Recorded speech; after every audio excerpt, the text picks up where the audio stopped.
related to housing, but it's all kind of related to Maslow's hierarchy of needs, right? We all need to feel safe and secure. So why did I get into this study? How does this work? Let's see. Yeah, okay. So I've been working with people in poverty for the last 15 to 20 years. People in poverty, people that are homeless, trying to get people out of poverty, and what does it take to get people out of poverty? And so, believe it or not, housing is really expensive for a lot of people. And if you can make it into the housing and start building assets, you can make it out of poverty. But a lot of people can't.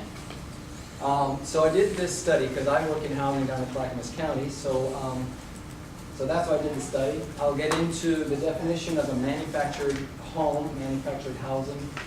I'll talk about our study area, the methods I used, and the survey categories. Then my findings and analysis.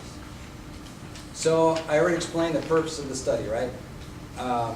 What's happened recently is that a couple of manufactured housing parks have been shut down or sold for redevelopment, and everyone living there had to move out. And many were elderly. Nobody knows where they went. There was a big one down in Wilsonville called Thunderbird Park, 300 people that had to leave. Many that were elderly were so stressed out they passed away. You know, maybe they were in the process of passing away, but the idea of your house has been sold, you have to move, or you have to move your house. You know, that's what a manufactured home is. You know, it's in a park, and then you have to move it if it's sold. So what I want to know is, you know, how many are there in Clackamas County, and how many parks are there? And I had a lot of questions about it. So what I found is that there's a difference between a trailer, a mobile home, and a manufactured home. So everybody thinks it's a manufactured home park, right? It's a trailer park, right? Well, things have changed. Back in 1978, 1980, HUD said, look, we need some standards around these manufactured homes because they're tin boxes that are fire traps, right? Well, you're up next. Yeah, before 1978, there were very low standards around manufactured housing, or what were called mobile homes. So after 1978, after 1980, then the term was manufactured housing, which is very different.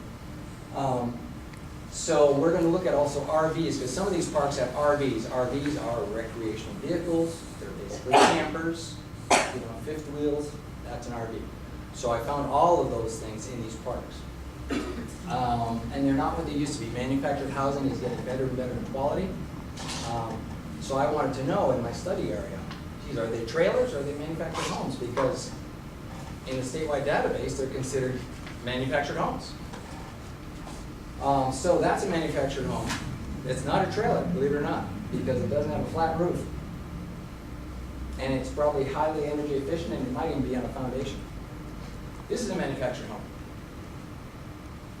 How many of you would have known this is a manufactured home if you saw this on the street? This was brought here in parts, set on a foundation, you built a garage. I feel like I'm talking about this. That's a manufactured home. It's double wide. You know, that's a great starter home. It's probably a 2-bed, 2-bath. It might be on a foundation, might not. You know what? I think I got ahead of myself. 17 million Americans live in manufactured homes. 17 million. Okay. In Oregon, 200,000 people live in manufactured homes. So it's quite a bit of us living in manufactured homes. And let's see, in Oregon, 40% of those 200,000 people live in manufactured home parks. And again, parks are somewhat vulnerable because if the owner of the park decides to sell the park, everybody has to move their house and get out. If they redevelop the park, you know, if the owner just sells the park to be used as a manufactured park, nobody has to move there. So a lot of people live in these. Look, this is a manufactured housing park. Or not a park, rather, but a house. This is in Oakland, California. The city of Oakland, California set some standards in place and said, you know what? You can build a manufactured home in our city limits under these conditions. They put together a policy. So This is actually a manufactured home. They came in and built the foundation and dropped 3 little units on top and connected them. That's in Oakland, California. Can you imagine? What's that worth in Oakland, California? That's a trailer. Is that a trailer? That's a manufactured home in Oakland, California. So you can imagine it's probably worth, what, $600,000-$700,000? So I started looking at Clackamas County. So I only looked in 3 areas that were right along transportation corridors because, these are the 3. Look. Hey, how's the button on this one? Oh, good. So here's 82nd Avenue right there. We're in Portland, which is like right over here. So that's the Clackamas County boundary. Here's 205. Here's 212, goes out to Carver and Boring. Here in McLaughlin Boulevard is 99E, okay? Right in this area, there's 30,000 people. And right now they're trying to figure out, if they want to incorporate as a community. Okay, so unincorporated areas. Some of you are from rural counties, so you know what unincorporated areas means. So in here, the yellow areas are cities. Okay, they're a city, and there's a boundary. That's the city of Milwaukee. There's a boundary around Milwaukee. That's the city of Milwaukee. City of Gladstone, there's a boundary around there. This is all part of Oregon City. I wrote it right now. So I looked at those 3 areas because they're along transportation corridors.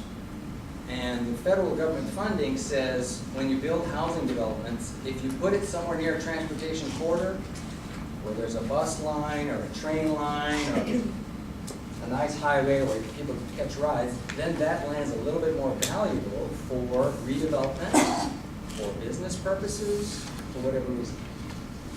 So the reason I looked in this area is I thought, okay, these may be developed more quickly. These manufactured housing parks, people might be wanting to access those parks, might be putting in offers to buy those parks. So there might be pressure to close that park, to sell it for another reason, for another purpose, for higher end housing, basically, because there's a lot of land there. So what I decided to do was, hey, I'll do a survey. So I put together a survey. I looked at a statewide database, I looked at a county database, and the survey tool that I put together, what I did is I called 30 manufactured housing park managers, and I asked them a series of questions. What I wanted to find out was, what are the conditions of these parks? I mean, are they really just trailer parks, or is there trailer trash living there, or what? Or is it a manufactured housing park? And who lives there? Is it elderly? Is it families? Who's there? And how affordable are these parks? Because people say it's such a great deal. Well, what are they paying for space rent? Those of you who don't know, you're buying a house in a manufactured housing park. You're paying on that house, but you also have to pay rent on the land. So you're making 2 payments, one for the house and one for the land. You're renting the land.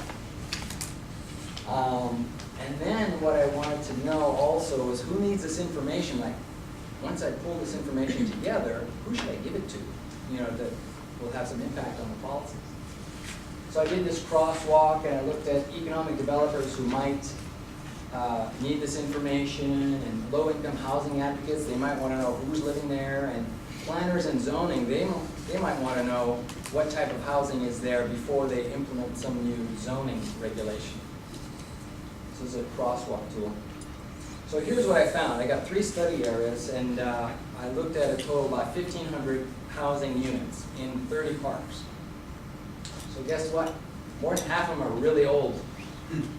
More than half of them are these trailers that are not energy efficient, they're dangerous. Will knows they're dangerous, the firefighters know it's aluminum wiring, it's poor quality housing. Just about 37% are manufactured housing units. They're newer manufactured housing, so it's probably a little bit more energy efficient. And then what I was surprised at was like 7% are vacant. And my vacancy definition was if you're driving through a manufactured housing park and there's a spot there where there's no house, it's vacant. It's not a house that doesn't have people, okay? So, well, thank you. And then there's RVs also. Some of the parks, you know, where the park is old or whatever, or someone may pass away, and so they take the housing unit out of there. Someone else will come by to the manager and say, hey, can I park my RV there and live there? That's an RV. So said 5% had RVs. So here's what I found. So there's the 3 study areas. 99 E McLaughlin. So, the reason or the way that I got this population is I basically talked to the manager and said, you know, how many people are living in the units? Is it like 1 person per unit, or 2 people, or 3? So these are population estimates. I want to stress that. A real, you know, accurate population census would have to go door to door and survey people, but I didn't do that. I just talked to the manager on the phone. So 99E, there was, in this area, there was 9 parks, 800 people, and the 55 plus, some of the parks are for seniors only, meaning you can't have kids in this park, and you have to be at least 55 years old. So I assumed that they're elderly people living there, okay? So that's where I came up with the elderly. No offense to anyone about the 55 plus thing, I know. But if the park is like 30 years old, there's a high probability that people living there are 70 and 80 years old. So in the 99E area, I found 43% were elders. And interestingly enough, 43% of the spaces, you know, the rental spaces where people park homes, are also designated for elderly. So again, that many people, this many spaces, about that many elderly, 662. So what's the rent like in these areas? So it varies.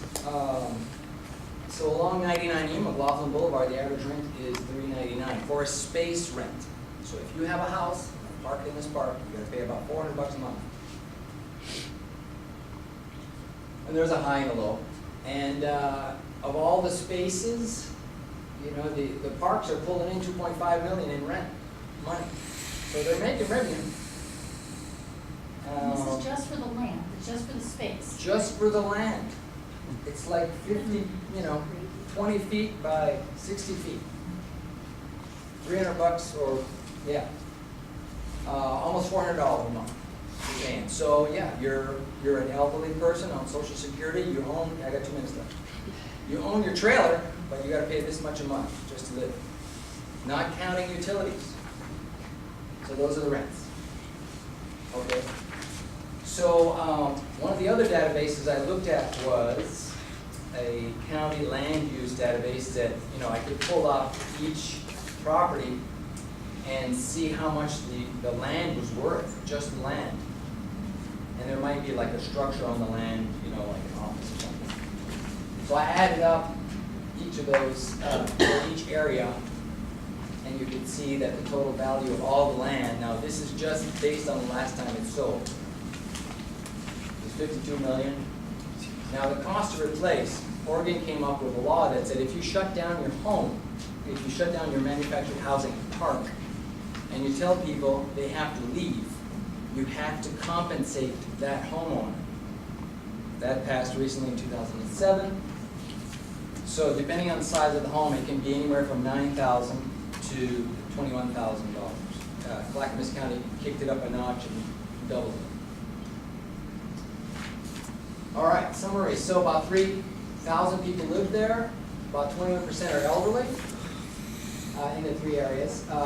And this study really just looked at 22% of the parks in Clackamas County along those transportation corridors.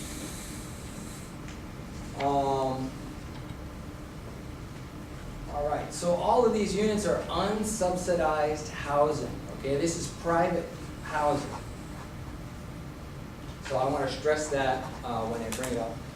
When I was pulling together the study, I could talk for the rest of the day, but I But Clackamas County is actually putting together an affordable housing policy, and I was going to present this. Now, the politics have changed a little bit, so I might not be able to present it, but I'll have it in my pocket anytime I need to present it.